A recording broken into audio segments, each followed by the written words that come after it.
दोस्तों, पाकिस्तान को F-16 लड़ाकू विमानों के रखरखाव के लिए पैसे देकर अमेरिका काफी बुरी तरह से फंस गया है, क्योंकि भारत ने तो अमेरिका की धज्जियां उड़ाई ही थी, लेकिन अब खुद अमेरिका में ही इसका बहुत बड़ा विरोध हो गया है, क्योंकि राष्ट्रपति जो बाइडेन की सरकार के इस फैसले को अब अमेरिका में मूर्खतापूर्ण कहा जा रहा है।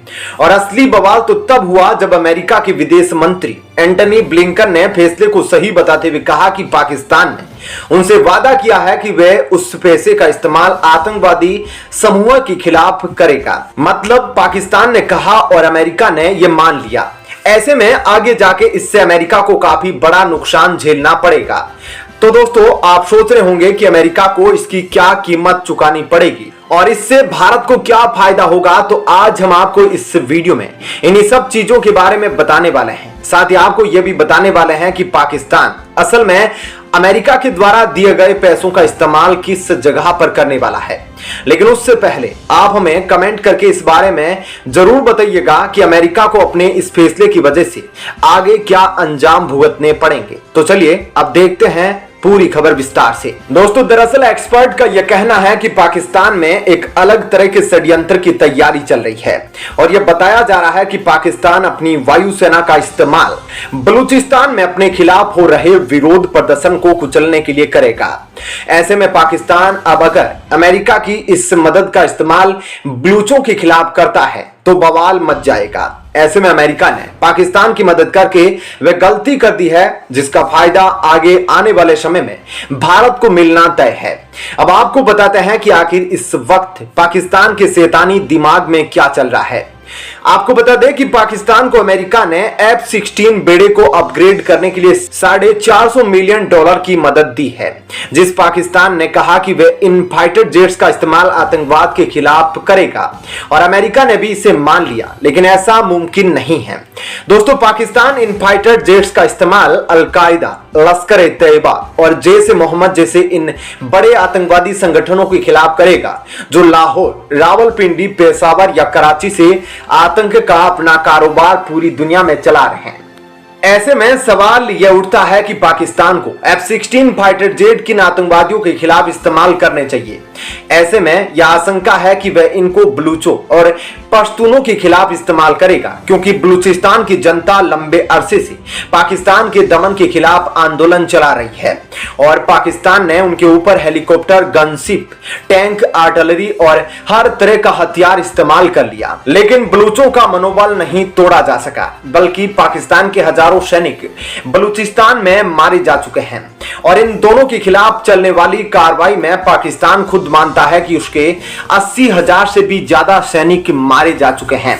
यानी पाकिस्तान अब तक जिन बलूचों और पश्तूनों को किसी भी हथियार से दबा नहीं पाया, उन्हें अब वह F-16 से दबाने की कोशिश करेगा। और अमेरिकी विशेषज्ञों का यह मानना है कि ऐसे में अगर यह होता है तो अपने ही निरपराध नागरिकों को F-16 से मारने के जुर्म में अमेरिका पाकिस्तान की सहानुभूति होगा और ऐसा होना अमेरिका की विदेश नीति के लिए सबसे बड़ा तमाचा होगा। तो दोस्तों, आपने देखा ना कि पाकिस्तान ने किस तरह का प्लान बनाया है और कैसे अमेरिका ने जो मदद पाकिस्तान को दी है वो उसी पर भारी पड़ने वाली है। ऐसे में आगे यह देखना दिलचस्प होगा कि अगर पाकिस्तान ऐसा करता है तो अमेरिका अपने फैसले के खिलाफ जाते हुए उसके खिलाफ क्या कदम उठाएगा। आपका इस पर क्या कहना है, जरूर बताएं। चलिए अब जानते हैं एक और बड़ी खबर।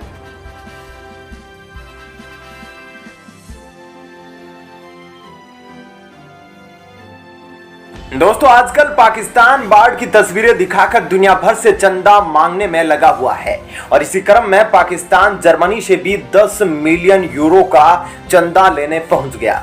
लेकिन उसी दौरान जर्मनी ने पाकिस्तान के विदेश मंत्री के सामने भारत के खिलाफ ऐसा बयान दे दिया जिससे भारत काफी गुस्से में है। जी हां, आपको बता दें कि अमेरिका के बाद अब जर्मनी ने भी भारत को गुस्सा दिला दिया है। क्योंकि अमेरिका की तरह ही जर्मनी ने पाकिस्तान के साथ खड़े होकर कश्मीर का रोना रोया है। लेकिन भारत ने भी जर्मनी को ऐसा जवाब दिया कि वह पूरी जिंदगी नहीं भूलेगा। वैसे तो जर्मनी समय समय पर भारत को ज्ञान देने की कोशिश करता है, लेकिन इस बार जर्मनी ने वो किया है जो उसे कभी नहीं करना चाहिए था।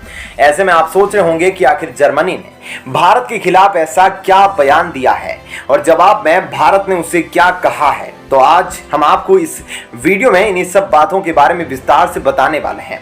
लेकिन उससे पहले आप कमेंट करके अपनी राय जरूर बताइएगा कि आपको क्या लगता है, जिस तरह से जर्मनी पाकिस्तान का साथ दे रहा है क्या वह सही है या फिर गलत। इस बारे में हमें अपनी राय कमेंट सेक्शन में जरूर बताइएगा। तो चलिए अब देखते हैं पूरी खबर विस्तार से।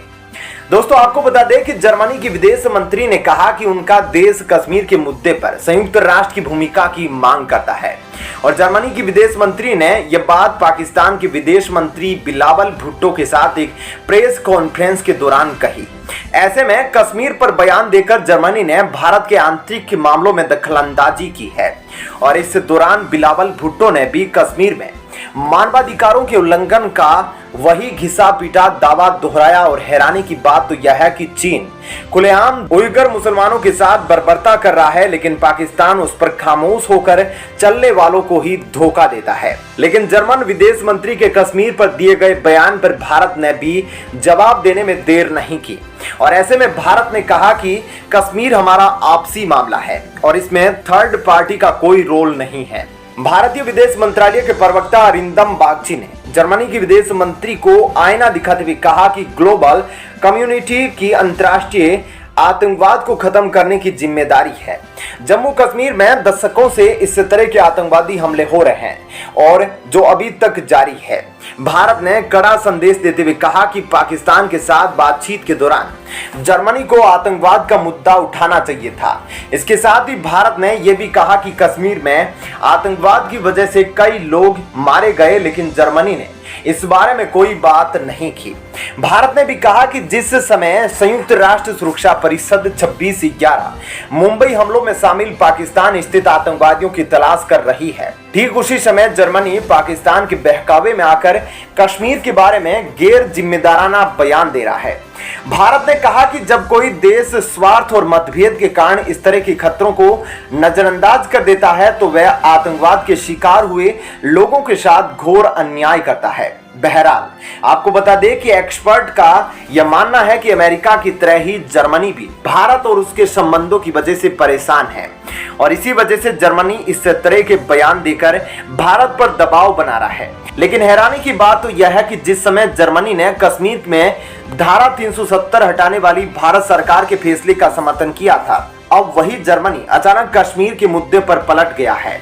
तो दोस्तों, आपने देखा ना कि जर्मनी ने भारत के खिलाफ कश्मीर से जुड़ा कैसा बयान दिया है। ऐसे में इस खबर के बारे में आपकी क्या राय है? आपको क्या लगता है कि जर्मनी को भारत के आंतरिक मामलों में दखल देते हुए इस तरह के बयान देने चाहिए या नहीं? इस बारे में हमें अपनी राय कमेंट करके जरूर बताइएगा। साथ ही वीडियो को ज्यादा से ज्यादा लाइक और शेयर जरूर कीजिएगा।